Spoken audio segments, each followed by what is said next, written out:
What's up, guys? It's your boy, Barça Boy 103. Today we're going to be reacting to the Barcelona news over the past few days, where we have so much news to discuss. We've been linked with some players in the market as well, like Oscar Mingueza, Joshua Kimmich, Fabian Ruiz, and Goretzka for the pivot, Kimmich and Mingueza for right back. We'll talk about that very briefly. We have some big renewal updates on all 15 players that need renewals in the next year. Expiring contracts in 2025, expiring contracts in 2026. We'll discuss all of those and who Deco has set out as his priority. Very big injury updates on Frenkie de Jong, Ansu Fati, and of course the big one on Gavi. Big updates as well internally at the club. Salary cap has been released by La Liga, and we'll talk about how well Joan Laporta has done with that. Also, some big movements have been made around Espai Barca, of course returning to the Camp Nou by the end of this year, and how Barcelona want to host the Finalissima Championship in March 2026.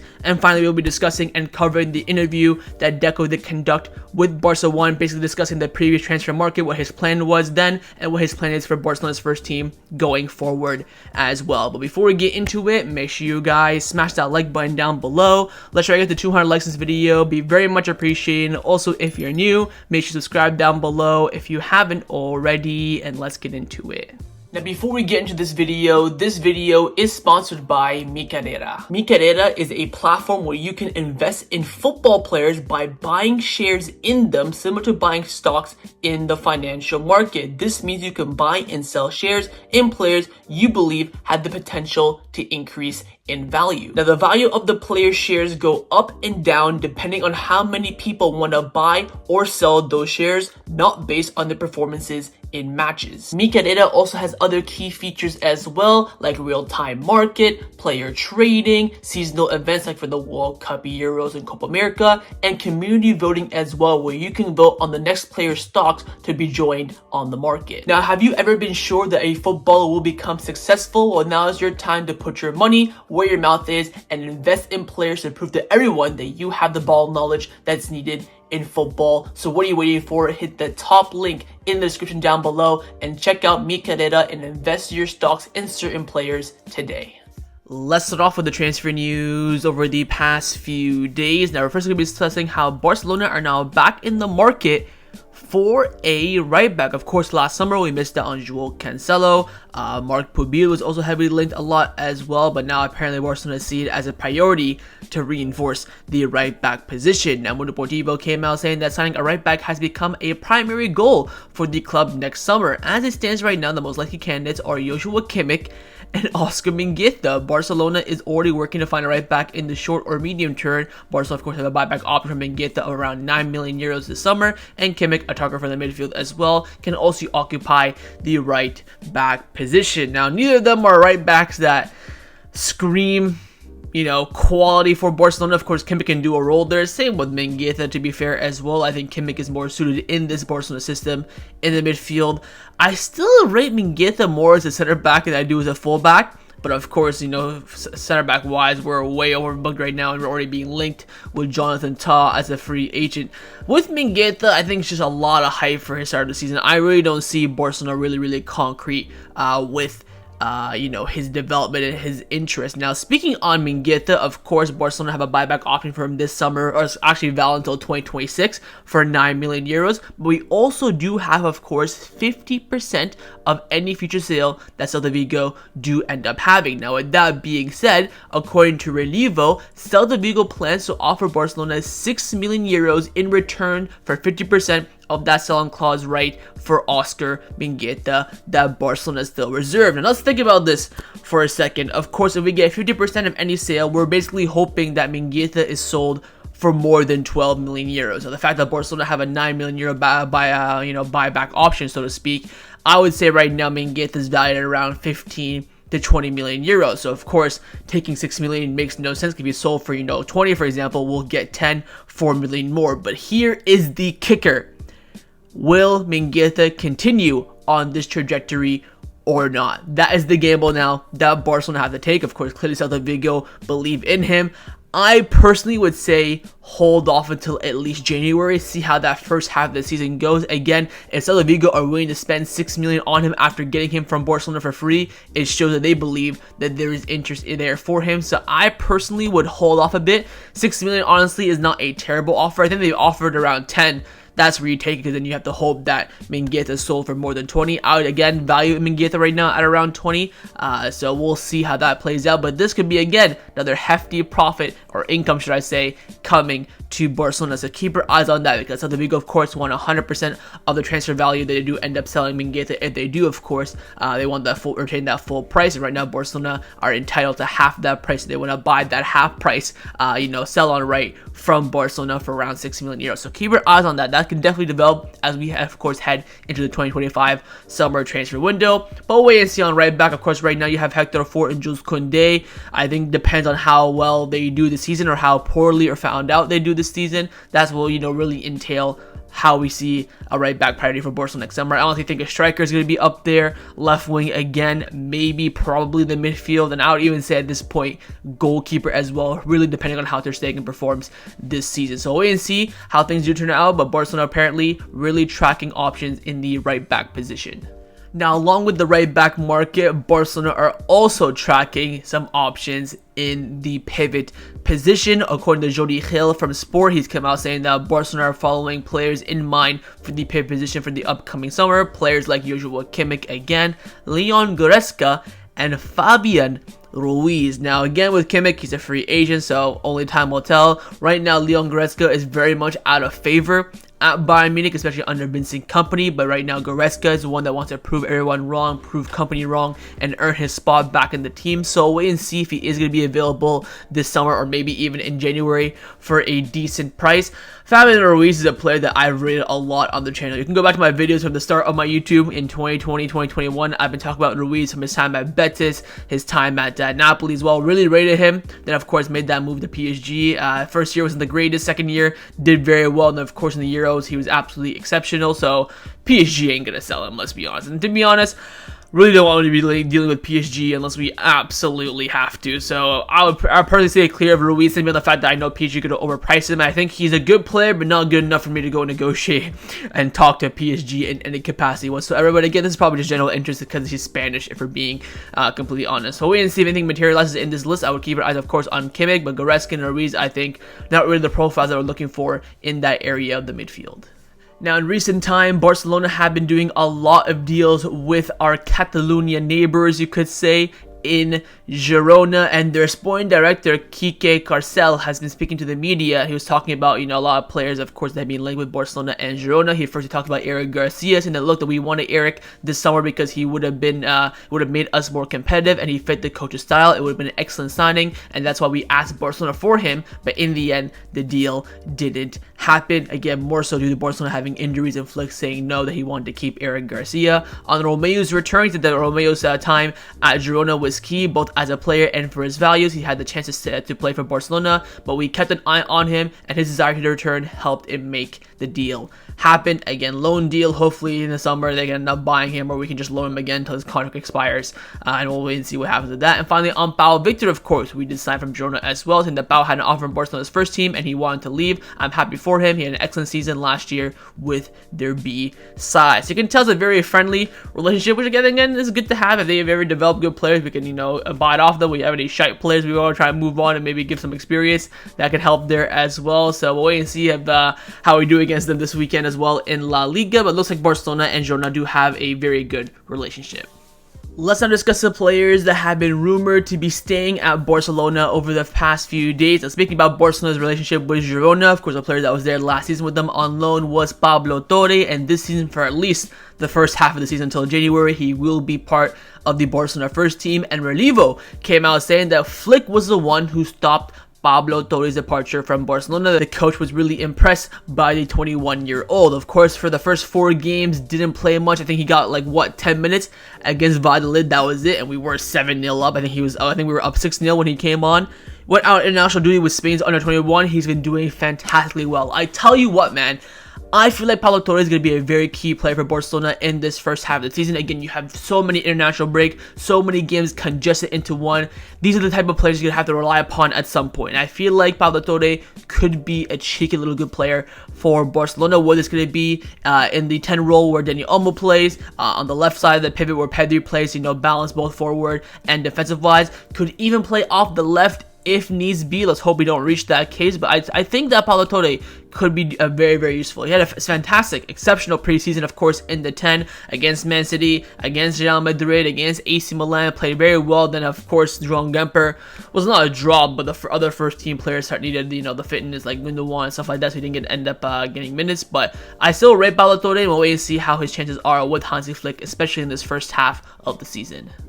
Now, another player that also made the desire himself to continue at Barcelona this past summer was, of course, Raphinha, who did receive a lot of interest and some very, very big offers. Now, Joaquin Pereira, of course, #1 source in regards to Brazilian players, and Barcelona came out saying that El Hilal offered 100 million euros for Raphinha in the past summer and a salary of 25 million per season. Now, this is, by the way, well confirmed. You can see the signs that El Hilal made this summer in excess of 100 million. They signed that winger, the Brazilian winger from Benfica.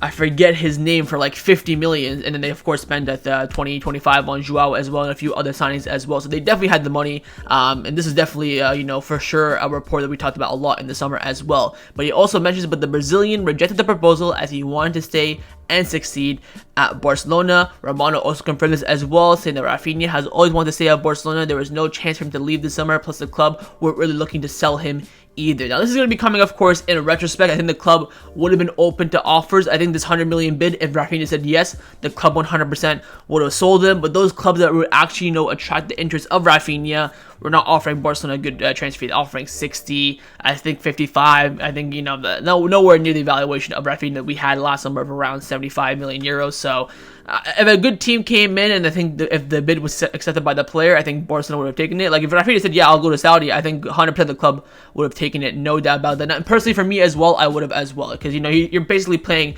30 million over his market value. You gotta take it. It's like, what it is. It would be the second biggest sale in the club's history after Neymar's release clause. Taking away a release clause, it would have been the biggest sale in the club's history. So, again, he said no, and you have no questions about it whatsoever. He's had, of course, unbelievable start to the season, and hopefully he does continue that intense and insane form. Let's now discuss some contract renewal updates around Barcelona period. We do have some, very small but important updates coming in from Gabriel Sanz of Mundo Deportivo about the renewals needed around the club. Now, Deco, of course, did an interview with Barça One, which I will cover in full extent at the end of the video, but he did mention a point there that I didn't put at the quote section at the end, that he is going to be focusing a lot now during this season on renewals. A lot of players need renewal. Let's start off with the imminent ones, of course. In 2025, there are 3 players' contract that expired this summer that could walk as a free agent, and that is Inigo Martinez, Robert Lewandowski, and bloody Gerard Martin, like we give a damn. Now, of course, Barcelona right now are negotiating with Gerard Martin over a contract renewal. We talked about this, of course, about a week ago. With Lewandowski and Inigo Martinez, no talks, but of course, there are options in their contract that will automatically extend it if Inigo plays 60% of games for more than 45 minutes, and same thing I believe with Lewandowski as well. Those could of course trigger automatic extensions, so the club probably won't talk to them whatsoever unless they're not going to be meeting those requirements. With Inigo, you could say it's about 50-50. Of course, Lewandowski 100% will reach those objectives and his contract will be automatically renewed. But the big question is for 2026, not this summer, the next summer. By the time this summer comes around, these decisions have to be made. Either you renew their contracts or we cash out this summer and try to earn some money before they can walk for free. We do have the updates. Now, there are 13 players. The club need to start spreading this out, man. I hate when we brought everyone the same summer. It's just too chaotic. Anyways, Lamine Yamal, of course, there is a private agreement with him until 2030 when he turns 18. I think the same thing is with Pau Cubarsí and Fermin Lopez as well, something to worry about there. Andreas Cuenca, when the B center backs coming through, there of course are options in this deal alongside with Marc Bernal as well. But of course, the club do want to give Marc Bernal a new contract. Of course, Pablo Gavi's contract expires in 2026. Fabrizio Romano did mention though that Barcelona is planning to renew his contract. So again, we've been playing this for a year, so we'll wait and see how that develops. Eric Garcia, Pedri Gonzalez, Pablo Torre, Araujo, Frenkie de Jong. Again, with both of Frenkie de Jong and Araujo, offers have been made, but there's no significant improvement, no significant difference from February when we offered both of them a new contract. Andreas Christensen and Naki Pena, there are talks with no rush. Andre Asterlaga, there are talks, no rush. Hector Ford, there are talks with no rush. Again, with Hector Ford, remember, he did renew his contract a few months ago. I believe he also has a clause in his contract where he turns 18.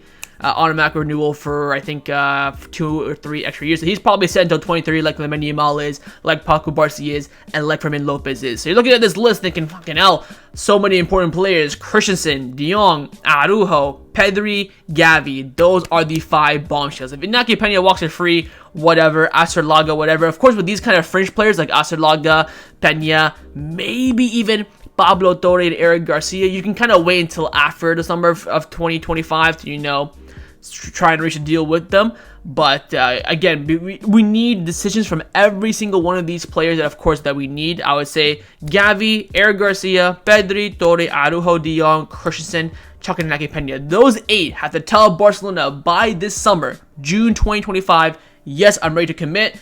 No, I want out. That way we know what's up. Okay, you want out, perfect, no problem. Sell on the market. I think in the end, the 2 that I'm very certain will renew are Gavi and Pedri. They're the faces of Barcelona alongside Lamine Yamal, so the club will bend over backwards to keep them. I'm not worried about those 2 whatsoever. I think Eric Garcia and Pablo Torre could definitely walk, like I talked about with Pablo Torre a few seconds ago. We'll wait and see how he does, how he can make that impact, but I honestly think that Barcelona might cash out on him this summer. Of course, we did sign him for around, 10 million euros from Racing Santander with like a 10 million in variables, so we'll see if we can recoup that. Eric Garcia came for free, so if we can sell him for any kind of money, great.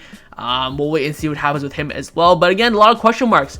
Apart from Pedri and Eric Garcia, I think all of them, not about Eric Garcia, apart from Pedri and Gavi, I think everyone up here is up for grabs. And of course, Bernal, Cuenca, those are the youngsters are going to be okay. So we'll wait and see how things do turn out. But again, from now until the summer, you can forget about signings in January. It's just nothing going to be strictly but renewals, renewals, renewals. Let's now discuss some injury updates around the first team at Barcelona. We have 3 absolutely monumentally key injury updates. First up is Frenkie de Jong.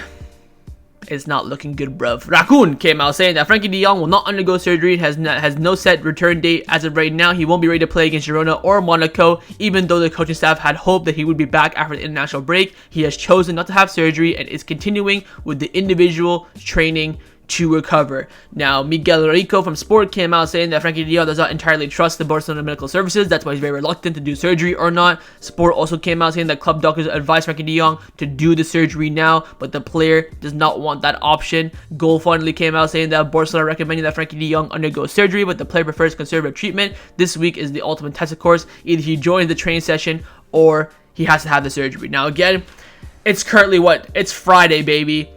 Nowhere to be found. Other players are back. We'll talk about them in a few seconds, but Frenkie isn't. What I tell you guys at the beginning of the international break, if he's not back by this week, at least in partial, some sort of training, even if he's just doing the rondo for a little bit, he's cooked.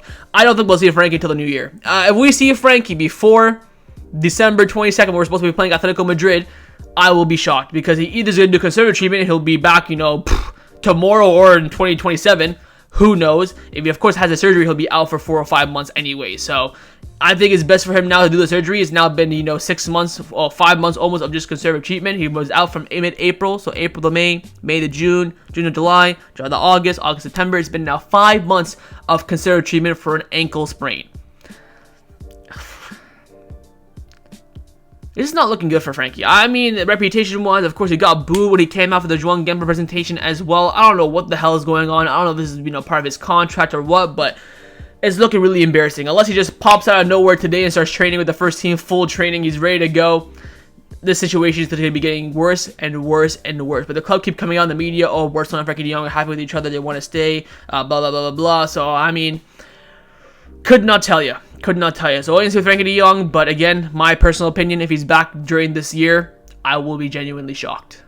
Now, with some negative news, we do have some positive news now. Firstly, in regards to Ansu Fati. Now, we all expected him to be in the squad list for this weekend's match against Girona, but he might be pulled back just a tiny little bit. Fernando Polo from Deportivo came out saying that Hansi Flick and the coaching staff have decided to be very cautious with Ansu Fati and want him to complete at least several full training sessions before even getting the medical clearance and being added to the squad list. Rather than him playing against Girona, he's expected to return in around at some point next week, either Thursday in the Champions League against Monaco or Sunday in the league against Villarreal. Again, as of right now, on Friday, Ansu Fati has not completed one full training session quite yet. He's done parts of it. He's come back, done the rondo, a little bit of stretching, get the vibes going, but he's not completed one full session yet. I suspect he'll probably be in the squad list now for Villarreal, because again, you could maybe rush him back. I think he could maybe be in the squad list for Monaco. If he does at least a training session on Monday, Tuesday, Wednesday, then sure, he can be there for Thursday for sure. But I'm thinking now probably have to wait another week, which again is fine. I mean, we've already been waiting like 4 months for him. What's another week gonna do? But again, I'm seeing a lot of compilations and videos about Ansu Fati in this remontada. This is it for Ansu, man. It is do or die for him. Everyone now is excited. Everyone's hyped. We want to see him back. We want to see him perform. We want to see the play that we know that we saw back in 2019, 2020, and even 2021 for a bit. This is his moment. He has to come back and prove everyone. If he does well, perfect, happy days. If he flops, then boy oh boy, does his future be well in the works.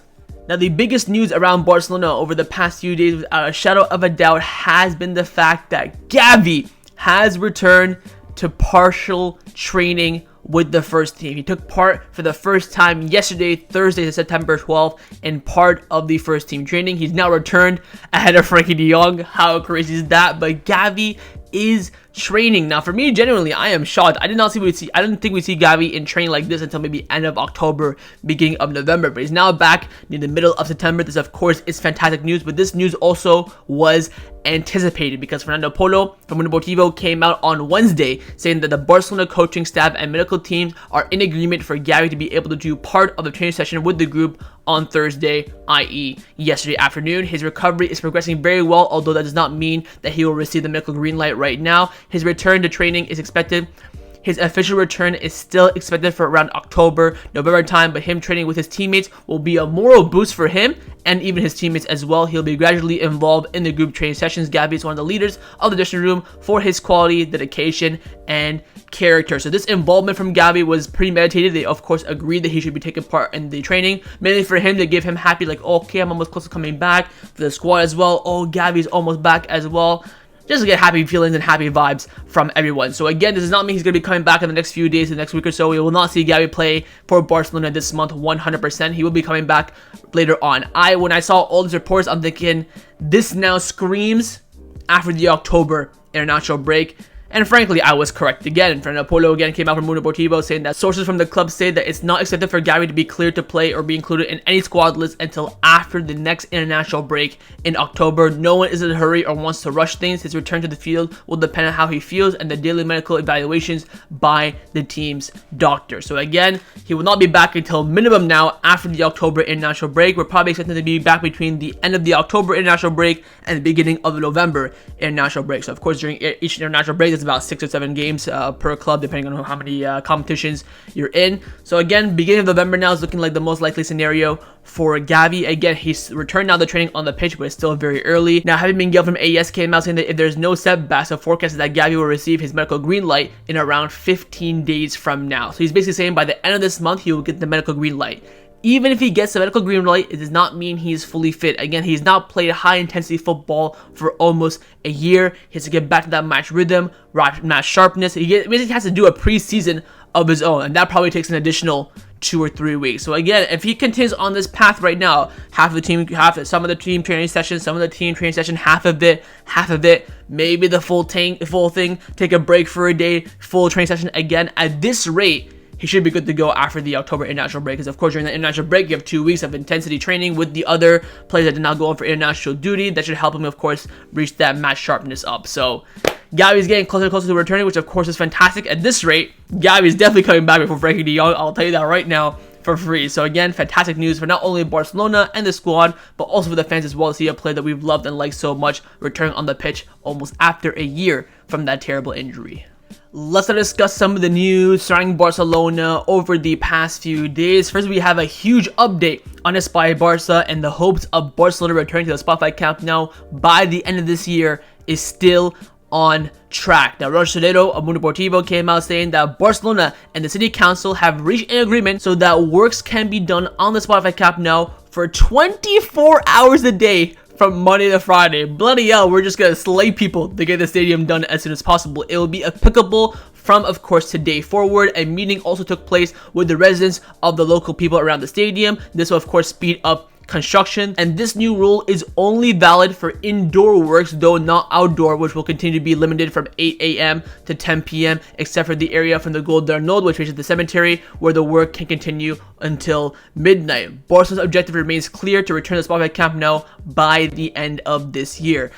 So again, actually we'll talk about this in a few seconds. Now, Alex Pentel from Relivo also came out saying that in the recent weeks, more workers have been hired to speed up the construction for the new Spotify Camp Nou from, of course, Lickma, the company that's running the construction. They've now hired, I think, around 50 to 60 more people, according to reports, to speed up the progress with the Camp Nou. Again, right now, they're reaching all the deadlines, and again, if they don't reach the deadline, they have to pay a fine of 1 million euros for every day they miss. So, of course, they want to get this done as much as Barcelona want it done as well. Alex Pentel from Relivo also came out saying the match marked by Barcelona in red to return to the Spotify Camp Nou is the final match of the year on December 21st or 22nd. Of course, 21st is my birthday, against Atletico Madrid on match 18. But meanwhile, of course, we did talk about this a month ago. La Liga are thinking about playing that game in Miami in the USA as well. So again, we'll wait and see what country this game is going to be played in first, let alone what stadium. But again, the club do want to return there by the end of this year. You could say a worst case scenario will be back in January. Of course, the January first 2 weeks we'll have the Super Cup. I think there's going to be a league game beforehand as well. So you never know. Again, well, I've seen a lot of people say that we're not going to be back in the Camp Nou for the season. 100% during this season, the 24-25 season, we will be back at the Camp Nou, 1,000,000%. The question now really is, will we get there by the end of the year or not? But again, there's a lot of expectations for the Camp Nou. It's going to be one of the biggest, if not the biggest and most fanciest and most high-level stadium in the world. And of course, Barcelona are going to be marketing that stadium to shit. There's even reports coming out saying that although it's just a dream right now, an idea, and there's nothing really, concrete right now, Barcelona would love to host the Finalissima final between Spain and Argentina in March 2026 at the new Spotify Camp Nou. Of course, by then the stadium will be pretty much almost completed. Of course, I talked about this, I think, this time last year, that Barcelona wanted to host a game this year for the 125th anniversary of the club, Barcelona versus Argentina, as you know, commemoration for Messi as well, give him a little send-off. Hopefully this is just a bonus and not the actual send-off for Leo Messi, because I think he needs his own dedicated match for himself. But hosting the Finalissima would be sick. Lamine Yamal in his stadium, Messi coming back as well. And that stadium, I will tell you this right now, sold out. It will sell out like that. I probably won't be able to get tickets, even though I have, the membership and can get, tickets first. It's going to sell out like bananas. So this, of course, will be absolutely fantastic. But of course, the priority first is the club itself in Barcelona. And again, we are on track to play at the Camp Nou by the end of this year. Again, the worst case scenario, we'll be back there by the time the Champions League round 16 hits, which again I talked about a few months ago as well. But hopefully the progression is going to go well, and now there's going to be workers working inside and out 24 hours a day to get this stadium completed on time. Now, some more big news around Barcelona has come in regards to the La Liga salary margin. Now, first, I want to discuss this report from Fran Corras that came out a few days ago on Wednesday, discussing how the La Liga salary cap will be released yesterday on Thursday. Now, he came out and said that La Liga are expected to inform all the first and second division clubs of the salary caps tomorrow, i.e. yesterday. It includes the spending on the players, head coach, assistant coach, physical trainer, sub-30 team, academy teams, and all other sectors as well. Fixed and variable salaries, social security, collective premiers agreed on the contract, amortization for transfers, and commissions for agents are taken into account. It is calculated from the difference between the income that has been budgeted and also the non-sporting expenses, also taking into account the debts and losses from previous seasons. In the 22-23 Barcelona wage cap rose from 640 to a negative 114 in that season, but that was of course thanks to the levers. Last in the summer it was down to 270, and the winter came down further to around 204. Now Barcelona expect the good news that it will rise from the 204 due to of course the efforts made. Only Dani Olmo was signed, and a few young players' contracts were improved while a number of players left. The club also made records in sponsorship deals and income through BLM. Things that are still causing some problems right now is that Barcelona are still not playing at the Camp Camp Nou, and pending income from Barca Vision has not arrived yet. So again, that liberal money is still not in yet. The revenue from the stadium we're taking a massive hit on, almost 80%. The Montjuic ain't earning nothing whatsoever. But of course, following this, the league salary cap was announced, and Barcelona's league cap now is set at 426.4 million euros, pretty much doubled what we were at during the last salary reveal. Real Madrid set at 754 million, Atletico Madrid set at 310 million. So we've done exceptionally well, and again, this comes from the hard work of Joan Laporta, and there's a reason why he's run the market in a certain way that he has done, and this is why we are, of course, on the verge of pretty much being healthy. Again, Javier Tebas came out speaking about this as well, saying that look, Barcelona could have gone back to the 1-1 rule during the summer, but they chose not to. They want to get there the right way, the best way for them. He says again they need around 60 million euros, and then we're going to be in the 1-1 rule. And again, it's an exceptional job from Joan Laporta and his board of directors to bring Barcelona from the cripple of bankruptcy to pretty much now healthy. We knew, of course, in the summer that we could have done Nike renewals and other stuff to sign Nico Williams, sign all these players, but the club wanted to get the best deals possible for the club. Whether you like that or not, that's your prerogative. That's your difference. Of course, I would love to see Barcelona, capitalize on the market. But again, we don't know the complications from behind the scenes. We talked about this already in Joan Laporta's interview last week after, post-market interview reflection. But the work that he's done has been absolutely nothing short of exceptional. We, of course, were at 600 million with, of course, economic levers, us selling, assets for the club's future. And now we're almost at 600 million just based on how healthy the club is. Exceptional work. Again, all we need now from now until the January transfer window is 60 million euros of income to return to the 1-1 rule. And do not forget, after the January transfer window, there will be another salary refresh. So in February, we'll have our salary cap of what we'll have going into the market in 2025 in the summer as well. So I'm expecting it to go even higher. It could be reaching 500 by the time we hit the market. Depends on what we do in January or not. I don't think we'll do much or anything. To be honest, I think the club will probably use a lot of that space for the renewals. Frenkie, Araujo, Pedri, Gavi that we talked about, of course, earlier on. But again, fantastic work by Joan Laporta and his crew. And again, we're just getting closer and closer and closer to being fully healthy. Now, the final topic that I want to discuss for an end off this video is in regards to Deco's interview with Barça One. Of course, it was about a 45-minute interview where he spoke a lot. I've kind of just taken some of the key quotes that I want to summarize. There's more quotes out there. You can go watch it for yourself on Barça One as well. I'm going to go through some of the big quotes here, discuss it, give you guys my thoughts and what my opinion is as Deco continues to run, everything from the first team to the B team as well. So Deco came out saying that Flick has clear ideas and is very demanding. The idea was that if these youngsters work, we don't have to go in the transfer market so much. The idea was to find this balance and to know what we are missing within what we had in mind. I think we found the balance. I think the signing of Dani Olmo gives us a lot of balance in midfield. He gives us a profile that we don't quite have, that the ones that we already had in that zone as well. There were offers for several players during the market, but we knew that we didn't want to lose anyone important, and this has been the idea. By the way, I have to mention this as well. Our salary cap increased with no significant sales as well. We sold no one for good money. Goodwin left for free, and then everyone else, Roberto, Alonso, all left for free. We earned money from other deals, not so much sales. I think we only earned from meCarreira, if I'm not mistaken. Of course, Longet went on loan, Roque went on loan. So the fact that we got our wage bill that healthy and our salary cap that happy without any key sales is absolutely monumentum. He also mentioned here they want to find the balance. I think that's correct as well. The whole idea of Barcelona is to grow your own players, and then the holes that you do have go in the market. Of course, we've had years and years and years of having a hole in the striker position. That's why we've bought Paco Alcácer, Luis Suarez, and all these other strikers, Lewandowski and everything like that, Memphis Depay, Luke de Jong, whoever we need. But now we have some coming through like Paulo Victor. Technically, you had Mark Guiu that, of course, moved on. So again, it is the right balance, I feel like. Deco continues by saying that we have to try to do something important in the history of the club. We want to help the club's restructure, a restructuring that has already been carried out by Xavi and his league title that he won, the coach change, but the idea is still the same. I'm happy because when you work at Barcelona, the main objective is to be part of something special. It's always a pretty complicated time. There's always work to do, but during the market, we had a clear idea. In the end, we tried to do little by little of what we had planned. Physical preparation, it's an issue that we don't control and master. I'm not an expert on it. We just try to bring people in of quality of high level. This had done to do in the previous one. Barcelona has always been a reference in physical preparation and innovation at a training level as well. When I arrived, we had Paco. We had some things that I've never seen before. It's been some of the innovations of the club. The idea was to bring in Julio Toulouse, Pepe Conde, of course, and company. It's not the topic that was wrong, but the topic is to improve. Barcelona must be a club of reference. Julio has a life of quite a consolidation experience, but he believed in the project, and Raul Martinez is on the subject of the physios as well. We are not the figures, the players and the coaches are. We must try and do something important within the history of the club.